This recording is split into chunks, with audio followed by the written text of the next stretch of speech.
Bahagian pengenalan yang boleh saya terangkan ialah penciptaan langit dan bumi telah menjadi satu perdebatan hebat di antara para saintis sejak dahulu lagi, hingga tercipta pelbagai jenis teori tentang penciptaan alam semesta.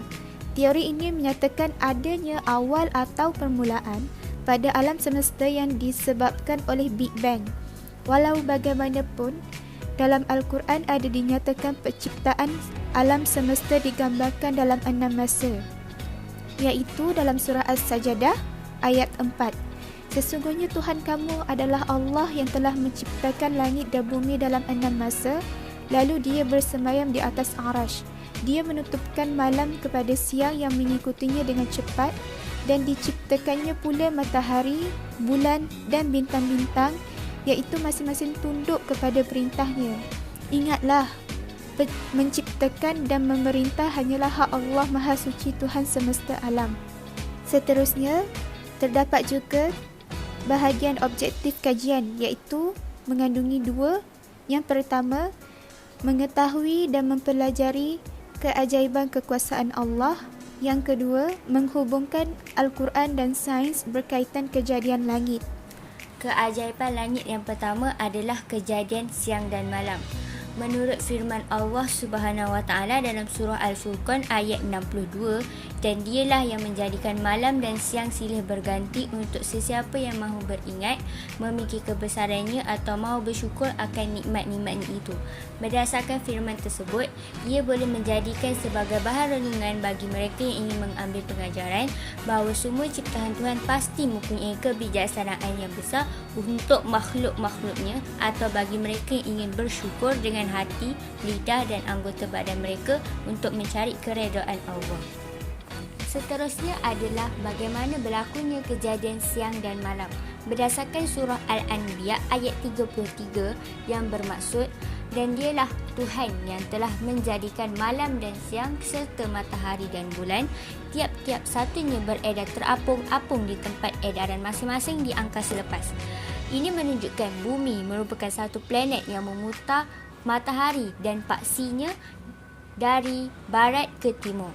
Bahagian bumi yang terkena matahari akan mengalami waktu siang, manakala bahagian bumi yang membelakangi cahaya matahari akan mengalami waktu malam. Hal ini dapat dikukuhkan lagi dengan surah Yasin ayat 37 dan ayat 38, iaitu Allah berfirman, dan suatu tanda kebesaran Allah bagi mereka adalah malam. Kami tanggalkan siang dari malam itu, maka seketika itu mereka berada dalam kegelapan. Dan matahari berjalan di tempat peredarannya. Demikianlah ketetapan Allah yang Maha Perkasa, Maha Mengetahui.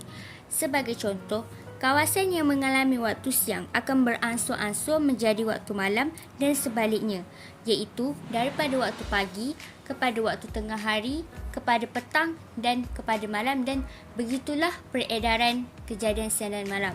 Seterusnya, perkara yang unik di muka bumi ialah, yang pertama, jarak panjang siang dan malam adalah bersamaan dengan 24 jam. Yang kedua, sesetengah tempat ada yang mengalami siang lebih panjang daripada malam, sebagai contoh negara Kanada. Hal ini disebabkan apabila berlakunya musim panas di negara tersebut, di belahan utara menerima lebih banyak sinar matahari daripada bahagian selatan bumi. Hal ini akan menyebabkan daerah utara mengalami siang lebih lama daripada daerah selatan dan juga sebaliknya. Seterusnya adalah tujuan kejadian siang dan malam. Seperti yang kita tahu, setiap alam semesta di muka bumi memerlukan siang dan malam, iaitu pada waktu siang, manusia dan haiwan mencari rezeki untuk meneruskan kehidupan seharian mereka, manakala untuk tumbuhan melakukan fotosintesis di mana memerlukan cahaya matahari untuk kekal subur. Dan pada waktu malam adalah berehat, iaitu berdasarkan firman Allah Subhanahu Wa Taala dalam surah Al-Furqan ayat 47 yang bermaksud, dan dialah Tuhan yang menjadikan malam untuk kamu sebagai pakaian dan menjadikan tidur untuk berhenti berehat, serta menjadikan siang untuk keluar mencari rezeki. Seterusnya adalah kejadian bulan.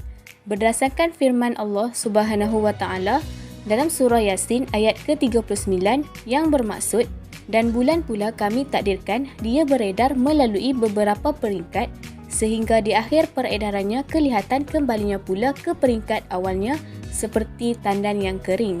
Berdasarkan firman Allah Subhanahu Wa Taala, orbit dan pergerakan bulan dikatakan unik kerana ia kadangkala bergerak ke depan dan ke belakang semasa mengelilingi bumi.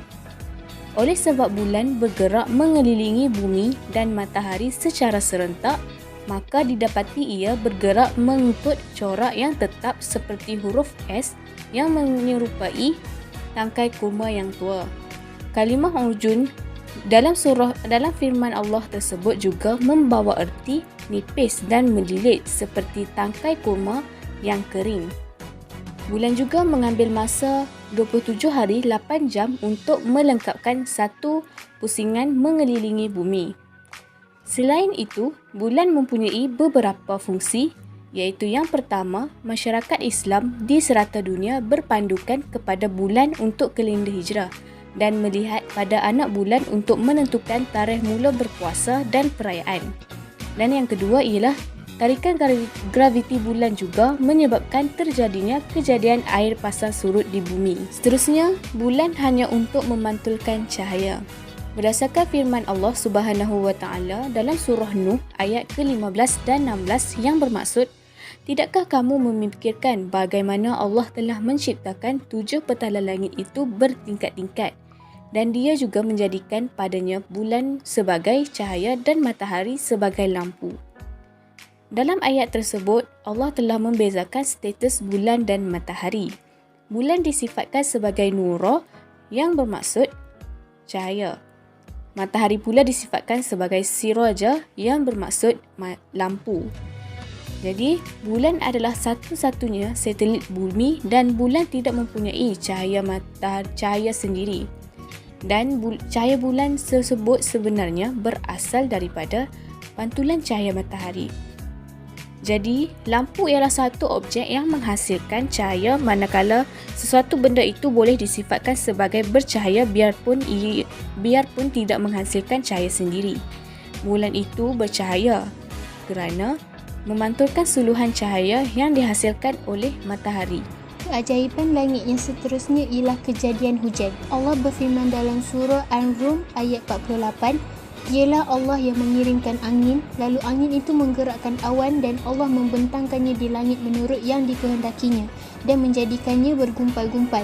Lalu kamu lihat air hujan keluar dari celah-celahnya, maka apabila hujan itu turun mengenai hamba-hambanya yang dikehendakinya, tiba-tiba mereka menjadi gembira. Hujan merupakan kerpasan cecair berlawanan dengan jenis kerpasan bukan cecair seperti salji, hujan batu dan hujan ais. Hujan terbentuk apabila titik air yang terpisah jatuh ke bumi dari awan. Manfaat kejadian hujan yang pertama ialah sumber air bagi kelangsungan hidup manusia, haiwan dan tumbuhan.